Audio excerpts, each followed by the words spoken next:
கள்ளச்சாராயம் குடிச்சிட்டு இறந்துட்டாச்சுன்னா 20 லட்ச ரூபாய் அவருக்கு வந்து வெகுமதி. அரசு வேலை வந்து அதாவது சாராயம் குடிச்சிட்டு வந்துட்டு மறுவாழ்வு மையத்தில் வெளியே வந்தீங்கன்னாக்கா அரசு வேலை கிடைக்குது. அப்போ நாங்கள் மாணவர்கள்லாம் ஒரு முடிவு பண்ணி வச்சுருக்காங்க, இந்த வருஷத்தோடு முடிச்சுட்டு அடுத்த வருஷம் எல்லாருமே தண்ணி அடிக்க ஆரம்பிச்சிட போகிறாங்க. தண்ணி அடிச்சுட்டு எல்லாருமே என்ன பண்ணாங்க, கள்ளச்சாராயம் குடிச்சிட்டு சாக போகிறாங்க. 20 லட்சம் வீட்டுக்கு போய் சேரப்போது, அவங்களுக்கு வந்து ஒரு கவர்மெண்ட் வேலை கிடைக்க போகுது. ஆன்சர் சீட்டு உடைக்கப்பட்டு அந்த சீல் உடைக்கப்பட்டு சென்னைக்கு அனுப்புகிறாங்க. டிஎன்பிசி தலைவர் என்ன சொல்கிறாரு, அது பாதுகாப்பாக தான் இருந்துச்சு, ஜூலை 14ஆம் தேதி வந்துருச்சுங்கிறாரு. பட் தேர்வு கட்டுப்பாட்டு அலுவலர் என்ன சொல்கிறாரு, ஜூலை 13ஆம் தேதி வந்துச்சுங்கிறாரு. 2 பேரும் ஒரே அலுவலகத்தில் வேலை பார்க்குறாங்க. அப்படி இருக்கும் பொழுது ஒருத்தர் 13ஆம் தேதிங்கிறாரு, ஒருத்தர் 14ஆம் தேதிங்கிறாரு. அவர்களுக்கே வந்து பார்த்தீங்கன்னா ஆன்சர் சீட் எப்படி வந்துச்சுன்னு தெரியல. இவங்க எந்த லட்சத்தில் எக்ஸாம் நடத்துவாங்க அப்படிங்கிறது எங்களுடைய ஒரு முக்கியமான கேள்வி. முதலமைச்சரின் காலை உணவு திட்டம் அப்படிங்கிற ஒரு கொஸ்டின், அது முதலமைச்சர் தலைவர் ஸ்டாலின் அவர்கள் வந்து அதை ஓப்பன் பண்ணி வச்சுருக்கிறாங்க அப்படின்னு ஸ்டூடெண்ட்ஸ் வந்து நீட்டாக எழுதியிருக்கிறாங்க. அதுக்கு நீங்கள் 0 மதிப்பெண் கொடுக்குறீங்க அப்படின்னா அதை முதலமைச்சர் ஸ்டாலின் அந்த திட்டத்தை ஓப்பன் பண்ணலையா, செல்வி ஜெயலலிதா அவர்கள் ஓப்பன் பண்ணாங்களா? நீங்கள் என்ன சொல்ல வரீங்க? கேள்விகள் வந்து பார்த்தீங்கன்னா தவறாக இருக்கிறது. உதாரணத்துக்கு வந்து நம்முடைய தேசபக்தன், நவசக்தி போன்றவற்றை எழுதியவர் திருவி கல்யாண சுந்தரனார். சின்ன பசங்களை கூப்பிட்டா கூட சொல்லுவாங்க. ஆனால் டிஎன்பிசியில் இருக்கிறவங்க வந்து வாவேசு ஐயருங்கிறாங்க. இது எந்த விதத்தில் நியாயம்? இதே மாதிரி 25க்கும் மேற்பட்ட கேள்விகள் பொது தமிழும் சரி பொது அறிவிலும் சரி எல்லா இடத்துலையுமே வந்து பார்த்திங்கன்னா தப்பாக கேள்வியை கேட்டு தப்பாக ஆன்சரை கொடுத்து, அதாவது டைரக்டரேட் ஆஃப் விஜிலன்ஸ் அது டோல் ஃப்ரீ நம்பர் 1965, டிஎன்பிசி 1064 கொடுக்குறாங்க. அப்போ தமிழ்நாடு கவர்மெண்ட் சொல்கிறது தப்பா? இந்தியா வந்து பார்த்தீங்கன்னா ஒரு ஃபெடரல் சிஸ்டம் நீங்கள் சொல்கிறீங்க, பட் குவாசி ஃபெடரல்னு சுப்ரீம் கோர்ட் சொல்கிறது. அப்புறம் சுப்ரீம் கோர்ட் சொல்கிறது தப்பா? அப்போ சுப்ரீம் கோர்ட் சொல்கிறது தப்பு, எலெக்ஷன் கமிஷன் சொல்கிறது தப்பு, தமிழ்நாடு ஹெல்த் டிபார்ட்மெண்ட் சொல்கிறது தப்பு, டைரக்டரேட் ஆஃப் விஜிலன்ஸ் சொல்கிறது தப்பு, நாங்கள் மட்டும்தான் கரெக்டுங்கிறது எந்த விதத்தில் நியாயம்? விதவைகள், ஊனமுற்றவர்கள், மாற்றுத்திறனாளிகள் எவ்வளோ பேர் பாதிக்கப்பட்டு கண்ணீர் விடுறாங்க, சொல்ல முடியல. யார்கிட்ட போய் சொல்கிறது? முதல்ல வந்து செஞ்சு பேசலாம்னு சொன்னாக்கா மனு கொடுக்க கூட முடியல எங்களால். எத்தனை வாட்ஸ்அப்பு, எத்தனை மனுக்கள் ரெஜிஸ்டர் போஸ்ட் அனுப்பியிருக்காங்க, ஸ்பீட் போஸ்ட் அனுப்பி ஒரே ஒரு ரிப்ளை கூட கிடையாது. செவடங்க அதில் சங்கு ஊதுற மாதிரி இருக்குது. சமூக நீதி வந்து உலகுக்கே நம்ம பறைசாட்டுறோம், சமூக நீதி பற்றி டெய்லி பேசிகிட்டு இருக்கோம். இங்கே வந்து வஞ்சிக்கக்கூடிய வகையில் வெறும் 37+2 கொடுத்துருக்காங்க வயது உச்சவரம்பு இந்த குரூப் 1க்காக வேண்டி. தயவு செஞ்சு அதையும் கவனத்தில் வச்சு மாணவருடைய நலனுக்காக வேண்டி 49 வரைக்கும் இந்த குரூப் 1 தேர்வுக்கான வயது உச்சவரம்பு உயர்த்தி கொடுத்தீங்கன்னு சொன்னாக்கா நிச்சயமாக உங்களுக்கு மாணவர்கள் நன்றி கடன் பற்றவர்களாக இருப்பாங்க. மாண்புமிகு உச்ச நீதிமன்றம் உங்கள் மாநிலத்திற்கு, நமது மாநிலத்திற்கு ஒரு உத்தரவை பிறப்பித்திருக்கிறது. 95 நீங்கள் நடத்திய சீருடை பணியாளர் தேர்வாணைய தேர்வுகளெல்லாம் தவறு என்று குறிப்பிட்ட பிறகும் நீங்கள் மீண்டும் உச்ச நீதிமன்றத்தின் உத்தரவை மீறி பணி ப்ரமோஷன் வழங்கி கொண்டிருக்கிறீர்கள். இது ஒரு நீதிமன்ற அவமதிப்பு வழக்கு. கலைஞரின் மகனே, உம்மிடம் மீண்டும் கேட்கிறோம், தமிழகத்தில் இந்த ஏழை எளிய மாணவர்களின் வயிற்றில் பாலை வார்க்கின்ற வகையில் நீங்கள் இந்த தேர்வை மறுதேர்வாக நடத்திடுக.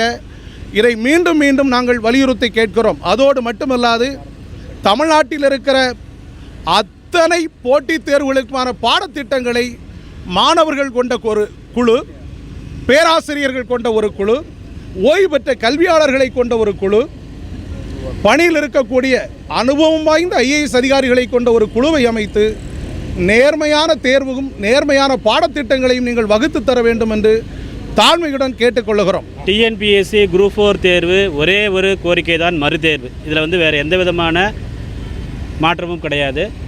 கேள்வித்தாள் கொண்டு போனதுலேருந்து ஜூன் 12 எக்ஸாம், ஸோ அந்த ஜூலை 12 எக்ஸாம் அதுக்கு முந்தின நாள் வந்து ப்ரைவேட் பஸ்ஸில் கொண்டு போகிறாங்க. அதற்கு விளக்கம் கேட்கும்பொழுது டிஎன்பிசி தலைவர் என்ன சொல்கிறாரு, இனிமேல் தாசில்தார் கைக்கு நாங்கள் கொஸ்டின் பேப்பர் கொடுக்க மாட்டோம்னு சொல்கிறாரு. அப்போ தாசில்தார் கைகளுக்கு கொஸ்டின் பேப்பர் கொண்டு போனதுன்னா என்ன நடந்துச்சு? ஒரு இடம் இல்லை, 2 இடம் இல்லை, நாமக்கல்லில் ஆரம்பித்து விழுப்புரத்தில் ஆரம்பித்து ஈரோடு, மதுரை, திருநெல்வேலி, தூத்துக்குடி, சென்னை அனைத்து ஊர்களிலும் கொஸ்டின் பேப்பர் முன்னாடியே ஓப்பன் பண்ணி வந்திருக்குது. இது வந்து பார்த்திங்கன்னா எழுதின ஸ்டூடெண்ட்ஸ் வந்து நிறைய மெயில் பண்ணியிருக்கு. இந்த குரூப் 4ல் நிறைய ஸ்டூடெண்ட்ஸ் வந்து பார்த்திங்கன்னா மெயில் பண்ணியிருக்கிறாங்க. ஒருத்தருக்கு வந்து கொஸ்டின் பேப்பர் வரணும் அப்படின்னா அவர் முன்னாடி தான் வந்து பார்த்திங்கன்னா கொஸ்டின் பேப்பர் நாங்கள் ஓப்பன் பண்ணுறோன்னு சொல்லி கையெழுத்து வாங்குவாங்க. அந்த 20 பேருக்கு அங்கே கொடுப்பாங்க. அந்த 20 பேர் வந்து பார்த்திங்கன்னா அவங்க கொஸ்டின் பேப்பரை சீல் உடைச்சி ஓப்பன் பண்ணி பார்ப்பாங்க. பட் ஓப்பன் பண்ணி முன்னாடியே ஓப்பன் பண்ணியிருக்குது அப்படின்னா அந்த தனியார் பஸ்ஸில் கொண்டு போகும்போது ஓப்பன் பண்ணாங்களா? இதுதான் நம்ம கேட்குறோம்.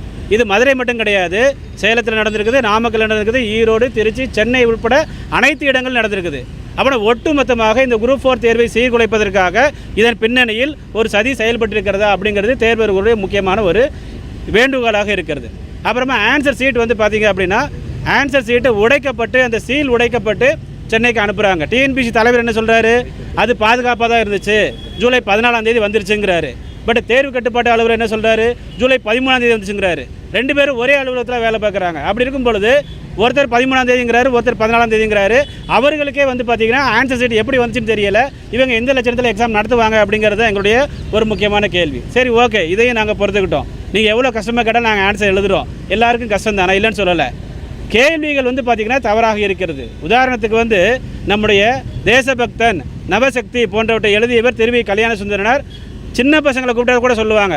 ஆனால் டிஎன்பிசியில் இருக்கிறவங்க வந்து வாவேசு ஐயருங்கிறாங்க. இது எந்த விதத்தில் நியாயம்? இதே மாதிரி 25க்கும் மேற்பட்ட கேள்விகள் பொது தமிழிலும் சரி, பொது அறிவிலும் சரி, எல்லா இடத்துலையுமே வந்து பார்த்திங்கன்னா தப்பாக கேள்வியை கேட்டு தப்பாக ஆன்சரை கொடுத்து, அதாவது டைரக்டரேட் ஆஃப் விஜிலன்ஸ், அது டோல் ஃப்ரீ நம்பர் 1965, டிஎன்பிசி 1064 கொடுக்குறாங்க. அப்போ தமிழ்நாடு கவர்மெண்ட் சொல்கிறது தப்பா?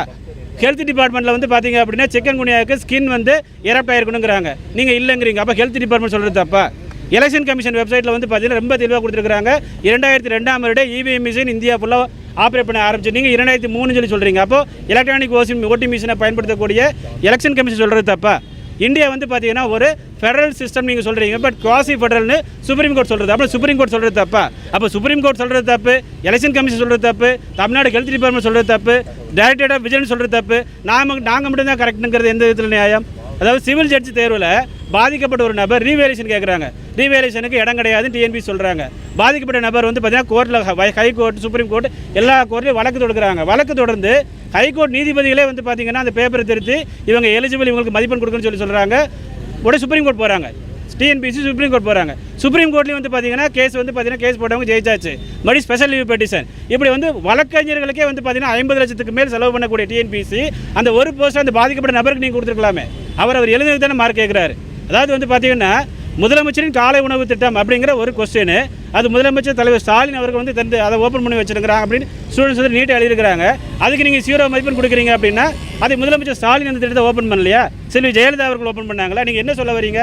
எல்லாமே தப்பு, நாங்கள் தான் கரெக்ட். அதாவது ஆர்டிகல் 14 படி நோ ஒன் இஸ் அபவ் லா, யாருமே வந்து லாவுக்கு மேலே கிடையாது. பட் இங்கே வந்து பார்த்தீங்கன்னா டிஎன்பிஎஸ்சி இஸ் அபவ் லா, இவங்க சொல்கிறது அதுதான். உங்களுடைய நோட்டிஃபிகேஷன் நீங்கள் என்ன கொடுத்துருக்கீங்க? எனி காசு வந்து பார்த்தீங்கன்னா ஹைகோர்ட்டுடைய ஆர்டர் இறுதிங்கிறீங்க. ஹைகோர்ட் ஆர்டர் இறுதின்னு சொல்கிற நீங்கள் ஹைகோர்ட்டுக்கு அகேன்ஸ்டாக அப்பீல் சுப்ரீம் கோர்ட்டுக்கு போகிறீங்க. சுப்ரீம் கோர்ட்டு போய் நாங்கள் ஜெயிச்சாச்சு, அப்புறம் நீங்கள் வேலை கொடுக்கறது இல்லை. சாலை பணியாளர் தேர்வில் நீங்கள் தான் வந்து நோட்டிஃபிகேஷன் சொல்லியிருக்கிறீங்க. ஐடிஐ படிச்சிருக்கணும், டிப்ளமோ படிச்சிருக்கணும், இன்ஜினியரிங் படிச்சிருக்கணும் சொல்கிறீங்க. எல்லாரும் எழுதி முடிச்சு இன்ஜினியரிங் படித்தவங்களும் டிப்ளமோ படித்தவங்களும் வேலை வாங்கியாச்சு, நல்ல மார்க் எடுத்துருக்காங்க. நல்ல மார்க் எடுத்த உடனே ஐடி படித்த ஸ்டூடெண்ட்ஸ் என்ன பண்ணுறாங்க? கோர்ட்டில் கேஸ் போடுறாங்க. நீங்கள் இன்ஜினியரிங் ஸ்டூடெண்ட்ஸ் எழுத வச்சது உங்கள் தப்பு, டிப்ளமோ ஸ்டூடெண்ட்ஸ் எழுத வச்சது உங்கள் தப்பு. எல்லாம் எழுதி முடிச்சதுக்கப்புறம் டிப்ளமோ எலிஜிபிள் கிடையாது, நான் இன்ஜினியரிங் எலிஜிபிள் கிடையாது, ஐடி மட்டும் தான் எலிஜிபிள் அப்படின்னா அவங்களே எழுத வைக்கிறீங்க. செக்ரட்டரியேட்டில் நீங்கள் வந்து டைரக்ட் அசிஸ்டன்ட் போஸ்ட் எடுக்கிறீங்க, அதாவது அசிஸ்டன்ட் செக்ஷன் ஆஃபீஸர் போஸ்ட் எடுக்கிறீங்க. எடுக்கும் பொழுது நீங்கள் என்ன சொல்கிறீங்க? கவர்மெண்ட்டில் ஜூனியர் அசிஸ்டண்ட்டாக 5 வருஷம் வேலை பார்க்கணும், இல்லைனா அசிஸ்டண்ட்டாக ஒரு 3 வருஷம் வேலை பார்க்கணும், அவங்க எலிஜிபிள்ங்கிறீங்க. 350 ஜூனியர்ஸ் வந்து எக்ஸாம் எழுதியிருக்கிறாங்க, 350 அசிஸ்டன்ட் எக்ஸாம் எழுதியிருக்கிறாங்க. ரிசல்ட் வரும்போது வந்து பார்த்தீங்கன்னா ஜூனியர்ஸ் கிடையாது அப்படின்னா அந்த 6 மாதம் உட்காந்து படித்தவங்க அவங்களாம் வந்து வேலையை விட்டுட்டு படிச்சுட்டு இருக்கிறாங்க. இப்படி ஒவ்வொரு தேர்விலுமே வந்து பார்த்தீங்க அப்படின்னா குளறுபடிகள், முறைகேடுகள், அது இதுன்னு சொல்லி ஏகப்பட்ட விஷயங்கள் வந்தாலும் உலக அமைதிக்கான நோபல் பரிசு 2025 டிஎன்பிசிக்கு தான் கொடுக்கணும். இவ்வளோ தூரம் சொல்லியும் ஒரு மாதமாக வந்து குரூப் 4 மறுதேர்வு வேணும்னு சொல்லி எல்லா இன்ஸ்டியூட் சொல்கிறாங்க, எதிர்க்கட்சி தலைவர் சொல்கிறாரு, எல்லா கட்சிகளும் சொல்கிறாங்க. ஆனாலும் நாங்கள் அமைதியாக ஏற்பட்டு சொன்னோம் அப்படின்னா உலக அமைதிக்கான நோபல் பரிசு வந்து பார்த்தீங்க அடுத்து நோபல் பரிசு யார் அனௌன்ஸ் பண்ணுவாங்க? டிஎன்பிசி தான் கொடுக்கணும். சரி, ஓகே, டிஎன்பிசி தான் அவ்வளோ அமைதியாக இருக்கிறாங்க, தமிழக அரசாங்கம் மீது தலையிட வேண்டும். ஏன்னா தமிழக அரசாங்கம் தான் வந்து பார்த்தீங்கன்னா தாசில்தார் யார் கண்ட்ரோலில் வருவாங்க? தமிழகம் அரசாங்க கண்ட்ரோலில் வருவாங்க. 2019 மிகப்பெரிய ஒரு ஊழல் நடந்துச்சு. அந்த ஊழலை வந்து பார்த்தீங்க அப்படின்னா ஒரு 2 வாரத்துக்கு முன்னாடி சிபிஐக்கு மாற்றுறாங்க. 6 வருஷம் கழிச்சு நீங்கள் சிபிஐக்கு மாற்றுறீங்களே, 6 வருஷம் கழிச்சு சிபிஐக்கு மாற்றக்கூடாதுன்னு யார் சொன்னாங்களா? அப்போ நீங்கள் என்ன சொல்கிறீங்க? ஒரு அளவுக்கு கிளர்க்கை நாங்கள் அரெஸ்ட் பண்ணிட்டோம், புரோக்கரை அரெஸ்ட் பண்ணிட்டோம், இதுக்கப்புறம் உயரதிகாரிகள் வந்து சம்மந்தப்பட்டிருக்கிறதுனால எங்களால் முடியாது, நாங்கள் சிபிஐக்கு மாற்றுறோம். ஏன்னா கோர்ட்டில் ஒருத்தர் வழக்கு தொடுத்தார், திரு ஸ்டாலின் என்பவர் கோர்ட்டில் வழக்கு தொடுத்தார், 2020 வழக்கு தொடுத்தார். அவர் என்ன சொல்கிறாரு? சிபிஐக்கு மாற்றணும், ஏன்னா உயரதிகாரி சம்மந்தப்பட்டிருக்கிறாங்க அப்படின்னு அவர் வழக்கு தொடுக்கிறாரு. அதற்கு இப்போ 5 வருஷம் கழிச்சு நாங்கள் சிபிஐக்கு மாற்றுறோம்னு சொல்லி சொல்கிறீங்க. அப்போ இப்போ நடந்த முறைகேடு நீங்கள் வந்து 2030 சிபிஐக்கு மாற்றுவீங்களா? எந்த வழக்காவது 2012 குரூப் 2 முறைகேடாக இருக்கட்டும், 2016 குரூப் 1 முறைகேடாக இருக்கட்டும், 2019 குரூப் 4 முறைகேடாக இருக்கட்டும், எதுவுமே விசாரிக்கப்படவில்லை. குற்றவாளிகள் வந்து பார்த்தீங்க அப்படின்னா நீங்கள் வந்து காப்பாற்றுறீங்களா அப்படிங்கிற ஒரு சந்தேகம் எங்களுக்கு இருக்குது. குரூப் 4 தேர்வு என்பது ரொம்ப ஏழை எளிய பாவப்பட்ட மக்கள் எழுதக்கூடிய ஒரு எக்ஸாம். அந்த எக்ஸாமில் வந்து நீங்கள் வந்து இவ்வளவு கடினமாக 1953 இருக்கிற புக்கெல்லாம் நீங்கள் கேட்குறீங்க. இப்போ ஒரு சோப்பு வாங்குறோம் கடையில் போய் 25 ரூபா இல்லை 50 ரூபா கொடுத்து சோப்பு வாங்குகிறோம். சோப்பு டப்பா வந்து உடஞ்சிருந்துச்சு அப்படின்னா நம்ம திருப்பி கொடுப்போம். இதேமாதிரி கொஸ்டின் பேப்பர் உடஞ்சிருக்கு, நீங்கள் ஏன் திருப்பி எக்ஸாம் வைக்க மாட்டேங்கிறீங்க? எலெக்ஷன் கமிஷனும் சரி டிஎன்பிஎஸ்சியும் சரி ரெண்டுமே வந்து பார்த்தீங்கன்னா ஒரு கான்ஸ்டியூஷனல் பாடி, அரசியல் சார்ந்த ஒரு அமைப்பு, அரசியலமைப்புக்கு உட்பட்ட ஒரு அமைப்பு. எலெக்ஷன் கமிஷனில் வந்து பார்த்தீங்க அப்படின்னா ஒரு தவறு நடந்தால் ரீகவுண்டிங் வைக்கிறாங்க, அதேமாதிரி தவறு நடந்தால் நீங்கள் ரீஎக்ஸாம் வைக்கலாமே.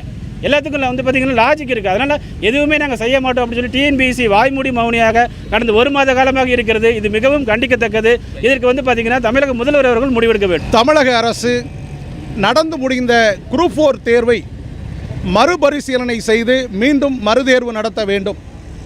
ஏனென்றால் தமிழ்நாட்டில் நடத்தக்கூடிய அனைத்து தேர்வு வாரியங்களுமே ஒரு முறையான தேர்வுகளை தமிழ்நாட்டில் நடத்துவதில்லை. ஆகவே மாண்புமிகு தமிழக முதல்வர் அவர்கள் உங்கள் இந்த ஆட்சியில் இந்த தேர்வில் நடந்திருக்கக்கூடிய இந்த முறைகேடுகளை எல்லாம் களைந்து நேர்மையான ஒரு தேர்வை மீண்டும் நடத்திட உங்களை பணிவுடன் கேட்டுக்கொள்கிறோம். அடுத்ததாக மாண்புமிகு உச்சநீதிமன்றம் உங்கள் மாநிலத்திற்கு, நமது மாநிலத்திற்கு ஒரு உத்தரவை பிறப்பித்திருக்கிறது. 95 நீங்கள் நடத்திய சீருடை பணியாளர் தேர்வாணைய தேர்வுகளெல்லாம் தவறு என்று குறிப்பிட்ட பிறகும் நீங்கள் மீண்டும் உச்சநீதிமன்றத்தின் உத்தரவை மீறி பணி ப்ரமோஷன் வழங்கி கொண்டிருக்கிறீர்கள். இது ஒரு நீதிமன்ற அவமதிப்பு வழக்கு. ஆகவே இது உண்மையிலேயே முதலமைச்சர் அவர்களுக்கு தெரியுமா, அல்லது இங்கு இருக்கிற ஐஏஎஸ் ஐபிஎஸ் அதிகாரிகள் தன்னிச்சையாக முடிவெடுக்கிறார்களா என்பதை மாண்புமிகு தமிழக முதல்வர் அவர்கள் கவனத்திற்கு கொண்டு வருகிறோம்.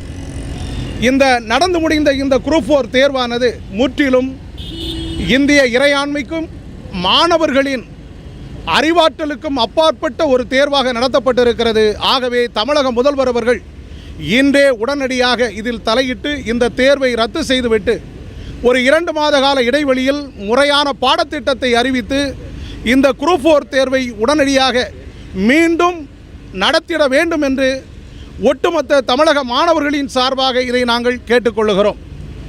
ஆகவே தமிழக அரசிடம் மீண்டும் கேட்கிறோம், கலைஞரின் மகனே உம்மிடம் மீண்டும் கேட்கிறோம், தமிழகத்தில் இந்த ஏழை எளிய மாணவர்களின் வயிற்றில் பாலை வார்க்கின்ற வகையில் நீங்கள் இந்த தேர்வை மறுதேர்வாக நடத்திடுக. இதை மீண்டும் மீண்டும் நாங்கள் வலியுறுத்தி கேட்கிறோம். அதோடு மட்டுமல்லாது தமிழ்நாட்டில் இருக்கிற அத்தனை போட்டித் தேர்வுகளுக்கான பாடத்திட்டங்களை மாணவர்கள் கொண்ட ஒரு குழு, பேராசிரியர்கள் கொண்ட ஒரு குழு, ஓய்வு பெற்ற கல்வியாளர்களை கொண்ட ஒரு குழு, பணியில் இருக்கக்கூடிய அனுபவம் வாய்ந்த ஐஏஎஸ் அதிகாரிகளை கொண்ட ஒரு குழுவை அமைத்து நேர்மையான தேர்வும் நேர்மையான பாடத்திட்டங்களையும் நீங்கள் வகுத்து தர வேண்டும் என்று தாழ்மையுடன் கேட்டுக்கொள்கிறோம். அடுத்ததாக உங்களுடைய தேர்தல் அறிக்கையில் 5 லட்சம் காலியிடங்களை நிரப்புவதாக கூறினீர்கள். ஆனால் இதுவரை 50,000 காலியிடங்கள் கூட தமிழகத்தில் நிரப்பப்படவில்லை. இந்த நிலை நீடித்தால் 20 லட்சம் போட்டித் தேர்வாளர்களும் ஒருவர் 5 வாக்குகள் என்றால் 1 கோடி வாக்குகளை கொண்ட இந்த மாணவர் சமுதாயம் வெகுண்டெழுந்தால் தமிழகத்தில் ஆட்சி மாற்றம் ஏற்படும் என்பதை உங்கள் கவனத்திற்கு கொண்டு வர நாங்கள் விரும்புகிறோம். நன்றி. சார், இப்போ ஏற்கனவே ஒரு குரூப் எக்ஸாமில் கொஸ்டின் பேப்பர்லாம் மாறிச்சு, கொஸ்டின் பேப்பர் ஆன்சர் பேப்பர் மாற்றினாங்க ஒரு குற்றச்சாட்டு இருந்துச்சு. ஆனால் இப்போ தொடர்ந்து இப்போ அரசு பஸ்ஸில் கொண்டு வரது, அந்த பாக்ஸ் வந்து இங்கே டிஎன்பிசியில் வந்து பிரித்து போய் கிடக்கிற சம்பவம் நடந்துட்டு இருக்கு. எப்படி பார்க்குறீங்க, என்ன பண்ணணும்? இது இந்த அரசினுடைய திறமையின்மை என்பதுதான் எடுத்துக்கொள்ள வேண்டும். ஏனென்றால் அரசு அதிகாரிகள் இந்த தேர்வையே ஒரு பொருட்டாக நடத்துவதில்லை. இது ஏதோ வந்து சத்துணவு அமைப்பாளர் வேலைக்கு ஆட்கள் எடுப்பது போல என்ன செய்கிறாங்க, ஒரு திறமையற்ற முறையில் இந்த தேர்வை நடத்துகிறார்கள். இதற்காக ஒரு தேர்வு வாரியம் தேவையா என்கிற கேள்வி மாணவர்கள் மத்தியில் எழுகிறது. இதற்கு வந்து என்ன காரணம் அவர்கள் சொன்னார்கள்னா, நிதி பற்றாக்குறை, நிதிநிலை சரியில்லை அப்படின்னு சொன்னாங்க. அதற்காக ஒரு எக்ஸ்பர்ட் கமிட்டி குழு வந்து அமைச்சாங்க. பட் அந்த குழு என்ன பண்ணுது, என்ன தூங்கிட்டு இருக்கா, என்ன பண்ணுது, அது சம்மந்தப்பட்ட எந்த அப்டேட்ஸுமே கொடுக்கவே இல்லை. ஸோ அப்படி இருக்கிற நேரத்தில் இவங்க வந்து இது வரைக்கும் 50,000 வரைக்கும் தான் பண்ணியிருக்கிறாங்க. இன்னும் ஒவ்வொரு அரசு ஊழியர்கிட்டையும் நீங்கள் கேளுங்க, ஒவ்வொருத்தவங்களும் ஒரு 2 அல்லது 3 எக்ஸ்ட்ரா சீட் அவங்க பார்த்துட்டு இருக்கிறாங்க. அவங்க ஒவ்வொரு அரசு ஊழியர்களுக்குமே மன உளைச்சலில் இருக்கிறாங்க. எல்லா இடத்துலையுமே காலி பணியிடங்கள். இதனால் மக்களின் சேவைகளும் பாதிக்கப்படுகின்றன. இதை வந்து அரசு வந்து உடனே ஒரு குரூப் 4 அப்படின்னா குறைந்தபட்சம் வந்து 10,000 வேக்கன்சிக்கு நடக்கும். இந்த தடவை பார்த்தீங்கன்னா வெறும் 3,000 வேக்கன்சி. இதெல்லாம் அந்த 3,000 வேக்கன்சி வந்து குரூப் 2க்கு கூட பார்த்தீங்கன்னா 5,000 வேக்கன்சியில் நடக்கக்கூடியது. ஸோ காலி பணியிடங்கள் நிறைய இருக்கிறது. அது பள்ளி ஆசிரியர்கள் மட்டும் கிடையாது, அரசு ஊழியர்கள் எல்லா இடத்துலையுமே காலி பணியிடங்கள் அதிகம் இருக்குது. இதை வந்து ஒரு போர்க்கால அடிப்படையில் வந்து அரசு வந்து பணியை வந்து நிரப்ப வேண்டும். டிஎன்பிஎஸ்சி தன்னுடைய போக்கை மாற்றிக்கணும். தன்னுடைய போக்கை மாற்றி வெளிப்படைத்தன்மையோடு இருக்கணும். எத்தனையோ முறைகேடுகள் இதில் சொன்னாக்கா அவங்களுக்கே தெரியும் விஷயத்தை. அது குறிப்பிட்ட சில பயிற்சி மையங்கள் தவறு பண்ணிட்டு தான் இருக்காங்க. அதை பற்றி அவங்களுக்கு தெரிஞ்சு சும்மா இருக்காங்க. இது பெரிய மாஃபியா கூட்டம் பின்னாடி இருக்குது. மாணவர்களை வந்து வஞ்சிச்சு பணத்துக்காக போஸ்டிங் போட்டுட்ருக்காங்க. அது குரூப் 4 ஆகட்டும், குரூப் 2 ஆகட்டும், குரூப் 1 இருக்கட்டும். அது மாதிரி சில பேர் இருக்காங்க. தயவு செஞ்சு அதையும் கவனத்தில் கொள்ளணும். மேலும் இந்த குரூப் 4 வந்து அடித்தட்டு மக்கள் வந்து எழுதக்கூடிய மக்கள், அவங்களுக்கு வந்து வஞ்சிக்கும் வண்ணமாக இந்த தேர்வு நடந்திருக்கு.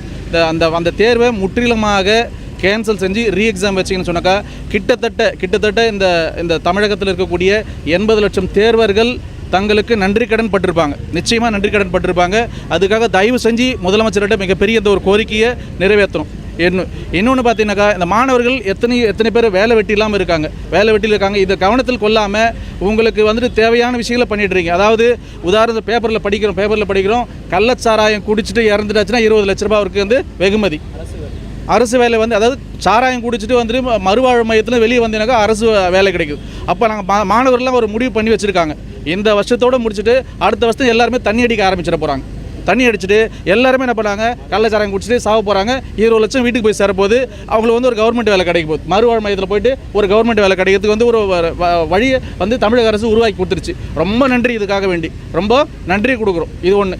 இதனால் தயவு செஞ்சு இந்த வந்து ஒரு மன வருத்தத்தோடு சொல்கிறோம். அதனால் இதை கொஞ்சம் கவனத்தில் வைங்க. இன்னொரு முக்கியமான ஒரு கோரிக்கையை கிட்டத்தட்ட பல வருஷங்களாக வந்து முதலமைச்சரை சந்திக்கிறதுக்காக வேண்டிய முயற்சி பண்ணிகிட்டு இருக்கோம். ஒரே ஒரு நிமிஷம் கூட எங்களுக்கு வந்து சந்திக்கிறதுக்கு வாய்ப்பு கொடுக்க மாட்டேங்கிறாங்க. அது ஐஏஎஸ் ஆஃபீஸர் வந்து சுத்தமாக நெருங்க கூட விட மாட்டேங்கிறாங்க. நாங்கள் என்ன குத்தம் பண்ணியிருக்குன்னு தெரியல. அதாவது சமூக நீதியுடைய பாதுகாப்பு, சமூக நீதி வந்து உலகுக்கே நம்ம பறைசாற்றக்கூடிய இந்த தமிழகம் வந்துட்டு சமூக நீதி வந்து வெளியே போயிடுச்சு. என்னன்னு சொன்னாக்கா, கிட்டத்தட்ட இந்தியாவில் இருக்கக்கூடிய 12 மாநிலத்துக்கு மேலாக குரூப் 1 அப்படின்னு சொல்லக்கூடிய அந்த தேர்வு, அதாவது deputy collector, deputy superintendent of police, இது மாதிரி ஒரு பெரிய போஸ்டிங் வந்துட்டு வயது உச்ச வரம்புன்னு சொல்கிறாங்க. பார்த்தீங்களா, வயது உச்ச வரம்பு கிட்டத்தட்ட 49லேருந்து 51 வரைக்கும் வச்சுருக்காங்க. ராஜஸ்தான் மாநிலத்தில் 51 வயது வச்சு டெப்டி கலெக்டர் ஒரு லேடி ஆகிருக்காங்க. அப்போது சமூக நீதியை பின்பற்றாத மாநிலம், பிஜேபி ஆளக்கூடிய மாநிலம், அவங்கெல்லாம் வைக்கும்போது நம்ம சமூக நீதி வந்து உலகுக்கே நம்ம பறைசாட்டுறோம். சமூக நீதியை பற்றி டெய்லி பேசிகிட்டு இருக்கோம். இங்கே வந்து வஞ்சிக்கக்கூடிய வகையில் வெறும் 37+2 கொடுத்துருக்காங்க வயது உச்சவரம்பு இந்த குரூப் 1க்காக வேண்டி. தயவு செஞ்சு அதையும் கவனத்தில் வச்சு மாணவருடைய நலனுக்காக வேண்டி 49 வரைக்கும் இந்த குரூப் 1 தேர்வுக்கான வயது உச்சவரம்பு உயர்த்தி கொடுத்தீங்கன்னு சொன்னாக்கா நிச்சயமாக உங்களுக்கு மாணவர்கள் நன்றி கடன் பற்றவர்களாக இருப்பாங்க. 2026 உங்களுக்கு என்ன நன்மை கிடைக்கின்றது நீங்களே விளங்கிக்கணும். நாங்கள் சொல்ல வேண்டியதில்லை, நீங்களே விளங்கிக்கணும் அதை. அதனால் தயவு செஞ்சு முதலமைச்சரையோட மிகப்பெரிய ஒரு கோரிக்கை வைக்கிறோம். அதாவது உதயநிதி ஸ்டாலின் அவர்கள், அதாவது துணை முதலமைச்சர், அவர் வந்து எதிர்க்கட்சியாக இருக்கக்கூடிய சமயத்தில் அவங்க போராட்டம் பண்ணாங்க. டிஎன்பிஎஸ்சி முறைகேடு சொல்லி போராட்டம் பண்ணாங்க. டிஎன்பிஎஸ்சி அலுவலகத்துக்கு எதிராக நாங்கள் எங்களுடைய சார்பாக 300 மாணவர்கள் போய் கலந்துட்டோம். அப்போ நீங்கள் வந்து டிஎன்பிஎஸ்சி பற்றி அப்போ எதிர்த்து பேசுகிறீங்க, இப்போ ஏன் பேச மாட்டேங்கிறீங்க? இப்போ டிஎன்பிஎஸ்சி வந்து எவ்வளோ தவறு பண்ணியிருக்கு, எதிர்த்து பேசுக்கு சொல்லுங்கள். அவனு அட்டானமஸ் பாடி ரைட்டர், அது என்ன தவறு செஞ்சு கேட்கலாம்ல, கேட்குறது என்ன தப்பு இருக்குது? கேளுங்க. மாணவர் தான் இங்கே வஞ்சிக்கப்படுறாங்க, மாணவர் தான் பாதிக்கப்படுறாங்க. இதில் எவ்வளோ பேருங்க விதவைகள், ஊனமுற்றவர்கள், மாற்றுத்திறனாளிகள் எவ்வளோ பேர் பாதிக்கப்பட்டு கண்ணீர் விடுறாங்க. சொல்ல முடியல, யார்கிட்ட போய் சொல்கிறது? முதல்ல சஞ்சி பேசலாம்னு சொன்னாக்கா மனு கொடுக்க கூட முடியல எங்களால்.